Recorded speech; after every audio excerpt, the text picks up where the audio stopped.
We must understand one thing clearly, my dear sensible brothers and sisters and the elders who gathered here.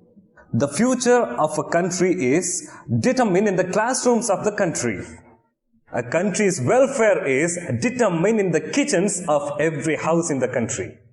A country's resource is determined based on the land resources that the country has got.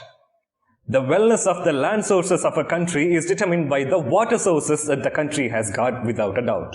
The water resources of the country is of course determined by the rain resources of the country. The rain resources of the country is determined by the mountain resources of the country. That's it. This is a circle. Bhasmasura asks for a blessing from Lord Shiva. If I put my hand on anyone's head, he must burn to ash. Shiva says it's given. Now Bhasmasura tells Shiva, I want to test whether it works, so I'm going to put my hand on your head. Exactly the same way, we cut down the trees that are hands of Mother Earth. We suck the rivers that are blood vessels of Earth. Now we break the head of the earth, that are mountains. We emptied and sold the river sand, now the mountains have been targeted. We killed the mountains to get mountain sand, which is shortly called M-sand. Only from the mountains come waterfalls. Waterfalls become rivers. From rivers we get water. From water, food, the source of all living creatures. You must understand that. For thousands of years, for millions of years, the nature has blessed us with the rivers, sand, mountains. You can't create sand, brother. You can't create mountains either. You have no right to destroy what you cannot create. No right. What does Mahatma Gandhi teach us? The Mother Earth fulfills all the needs of all the living creatures on earth. All the living creatures. But she struggles to fulfill the man's greed.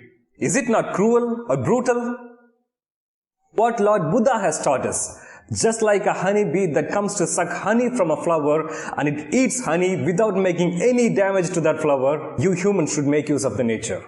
But how do they do, these heartless morons? They shatter mountains that they cannot create. Didn't our ancestors build houses? Did they empty the river sand or break the mountains? Did they save millions of money in the banks for you?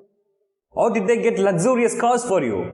No. They preserved the lakes, the rivers, the trees, and the mountains also for you. Why? The world is not just yours. It belongs to future generations, your children and their children.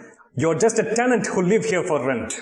Just like a tenant, when he leaves the house, he makes sure that the house remains undamaged. We must make sure that the earth remains undamaged for the next generation. When a day comes on which you will not be able to live on this earth, a huge revolution will break out and no one can stop it.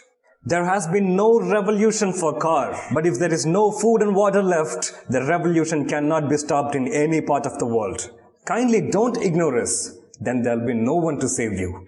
I swear, before everything goes wrong, give us the power to change everything and we will rectify everything. Otherwise, there is no way for us to, other than sitting with you and crying. Take a wise decision.